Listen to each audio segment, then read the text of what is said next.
आज महल में बहुत रौनक थी। बादशाह वजीर से बहुत खुश था। बादशाह ने वजीर से पूछा कि बताओ तुम्हारी जिंदगी की सबसे बड़ी ख्वाहिश क्या है। वजीर ने हिचकिचाते हुए मुंह नीचे कर लिया। बादशाह ने कहा, घबराओ मत, बस अपने जिंदगी की सबसे बड़ी ख्वाहिश बताओ। वजीर घुटनों के बल झुका और कहा, हुजूर, आप खूबसूरत सल्तनत के मालिक हैं और जब भी मैं इस सल्तनत को देखता हूँ तो मेरे मन में एक ख्वाहिश पैदा होती है कि अगर इसका 10वां हिस्सा भी मेरा होता तो मैं दुनिया का सबसे खुशनसीब इंसान होता। बादशाह हंसते हुए बोले कि अगर मैं तुम्हें अपनी आधी सल्तनत दे दूं, तो वजीर ने हैरानी से कहा, यह कैसे मुमकिन है? मैं इतना खुशनसीब कैसे हो सकता हूँ? बादशाह ने फौरन दस्तावेज बनाने को कहा और अपनी आधी सल्तनत तुरंत वजीर के नाम करवाने को कहा और दूसरी फरमान में वजीर का सर कलम करवाने को कहा। वजीर हैरान और परेशान हो गया। बादशाह ने दस्तावेज पर मोहर लगाई और वजीर के आगे आंखों में आंखें डालकर बोला, तुम्हारे पास 30 दिन का समय है और इन 30 दिनों में तुम्हें सिर्फ 3 सवालों के जवाब तलाश करने हैं। अगर तुम कामयाब हो गए तो आधी सल्तनत तुम्हारी और अगर हार गए तो तुम्हारा सर कलम कर दिया जाएगा। अब तो वजीर की हैरत परेशानी में बदल गई। बादशाह का पहला सवाल, इंसान के जिंदगी की सबसे बड़ी सच्चाई क्या है? और दूसरा सवाल, इंसान की जिंदगी का सबसे बड़ा धोखा क्या है? और तीसरा सवाल कि इंसान की जिंदगी की सबसे बड़ी कमजोरी क्या है? बादशाह ने वजीर से कहा, क्या तुम्हें यह शर्त मंजूर है? वजीर ने कुछ देर सोचा, फिर लालच में आकर हामी भर दी। बादशाह ने कहा, तुम्हारा वक्त शुरू होता है। वजीर ने दौड़ लगाया और बाहर निकल गया। राज्य के सभी ज्ञानी, ध्यानी और अनुभवी सभी लोगों को इकट्ठा किया और यह तीनों सवाल उनसे पूछने लगा। सारी रात इस पर विचार विमर्श होता रहा, पर नतीजा कुछ भी नहीं निकला। सभी लोगों से पूछा, पर उसके सवालों का जवाब कहीं नहीं मिला। वो निराश होकर राज्य से बाहर चला गया। जो हर जगह यह अपना सवाल लेकर भटका, पर उसे उसका जवाब नहीं मिला। वो गांव-गांव, शहर-शहर दर-दर भटका, थक गया, हार गया, पांव में छाले पड़ गए, पर उसके सवालों का जवाब ना मिला। आखिर वो दिन भी आ गया, उसे दरबार में बुलाया गया। वजीर को यकीन था कि कल उसकी गर्दन कलम कर दी जाएगी। वो मायूस होकर राज्य की गलियों में भटक रहा था। तभी उसको एक फकीर दिखा। वो फकीर सूखी रोटी पानी में डुबोकर खा रहा था और पास में दूध भी पड़ा था और वो दूध उसका कुत्ता पी रहा था। फकीर ने वजीर की हालत देखी और हंसकर बोला, वजीरे आलम, आप सही जगह पर आए हो, क्योंकि आपके तीनों सवालों के जवाब मेरे पास हैं। वजीर ने हैरत से पूछा, आपको कैसे पता? मैं कौन हूँ और मेरी समस्या क्या है? फकीर ने रोटी वहीं रखी और पास में रखी पोटली वजीर को दिया और वजीर ने देखा कि उसमें शाही लिबास था।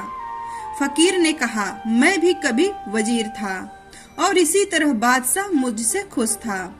मैं भी तुम्हारी तरह अपनी ख्वाहिश बादशाह को बताई। अब नतीजा आप खुद ही देख लीजिए। वजीर ने पूछा, क्या आप भी जवाब तलाश नहीं कर सके?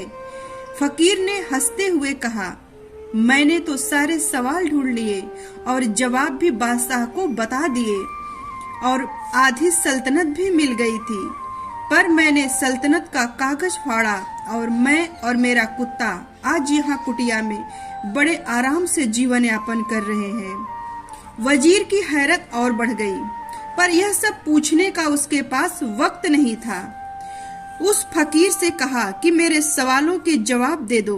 फकीर ने कहा, मैं पहले 2 सवालों के जवाब मुफ्त में दूंगा, लेकिन तीसरे जवाब के लिए तुम्हें कीमत अदा करनी होगी। वजीर ने फौरन शर्त मान ली। फकीर ने पहले सवाल का जवाब दिया कि दुनिया की सबसे बड़ी सच्चाई मौत है। कोई भी हो, कुछ भी हो, वो इस सच्चाई से बच नहीं सकता। और दूसरा जवाब, इंसान की जिंदगी का सबसे बड़ा धोखा इंसान की जिंदगी है। हम में से हर शख्स जिंदगी को धोखा ना समझकर उसके धोखे में आ जाता है। फकीर के दोनों जवाब वजीर खुश था। फिर वजीर ने तीसरे जवाब के लिए फकीर से शर्त पूछा। तब फकीर ने हंसते हुए कुत्ते के सामने से दूध का प्याला उठाकर वजीर के हाथ में दे दिया और कहा कि जब तक तुम इस दूध को नहीं पी लेते तब तक मैं तुम्हारे सवालों का जवाब नहीं दूंगा। वजीर के माथों पर पसीना आ गया। उसने नफरत के साथ प्याले को जमीन पर रख दिया। वो किसी भी कीमत पर कुत्ते का जूठा दूध पीना नहीं चाहता था। फकीर ने कहा कि अब तुम्हारे पास सिर्फ 2 रास्ते हैं। तुम इनकार कर दो और शाही जल्लाद तुम्हारा सर कलम कर देंगे, या फिर तुम इस आधा पाव दूध पी लो, जिससे तुम्हारी जान भी बच जाएगी और तुम आधी सल्तनत के मालिक भी बन जाओगे। फैसला अब तुम्हारे हाथ में है। वजीर तो अब बड़ी मुश्किल में फंस गया। एक तरफ मौत थी तो दूसरी तरफ जिंदगी। वो बहुत देर तक सोचा और आखिर में आत्मसम्मान हार गया। उसने कुत्ते का जूठा दूध उठाया और एक ही साथ में पी गया। फकीर ने हंसते हुए कहा, मेरे बच्चे, तेरा तीसरा जवाब इंसान की सबसे बड़ी कमजोरी उसकी गरज होती है, जो उसे कुत्ते का जूठा दूध पीने पर भी मजबूर कर देती है। और ये वो सच है जिसमें मुझे आधी सल्तनत का परवाना फाड़कर इस कुटिया में बैठने पर मजबूर कर दिया। मुझे पता था कि मैं जो जो जिंदगी के धोखे में आऊंगा, त्यों मौत की सच्चाई को झुठलाता जाऊंगा, और मैं मौत को जितना झुठलाऊंगा, मैं उतना ही गरज की दलदल में धंसता चला जाऊंगा। और हर रोज इस गरज की दलदल में सांस लेने के लिए हर रोज इसी तरह गरज का गलीज दूध पीना पड़ेगा। फकीर ने वजीर से कहा, बस मेरा यही मशवरा है तुम्हें कि जिंदगी में इन तीनों हरकतों को जान लो तुम, क्योंकि तुम्हारी जिंदगी अच्छी गुजरेगी। वजीर अब सच्चाई को जान चुका था। वो ज्यों-ज्यों महल की तरफ बढ़ रहा था, उसे अपने इन हरकतों पर शर्मिंदगी हो रही थी। वो इन्हीं एहसासों के साथ घोड़े से गिरा और हिचकियां लेने लगा। फिर एक लंबी सांस ली और उसकी रूह उसके शरीर को छोड़कर चली गई। दोस्तों, जीवन के इन सवालों को कभी खाली वक्त में गौर करना कि कहीं हम सब जीवन के इस धोखे में जूठन तो नहीं पी रहे, कहीं हम इस कहानी के वजीर तो नहीं बनते जा रहे हैं। जिस दिन हमें इन सवालों के जवाब मिल जाएंगे, उस दिन हम जीना सीख जाएंगे। तो दोस्तों, फिर मिलेंगे। तब तक आप अपना ख्याल रखें और हमेशा मुस्कुराते रहें।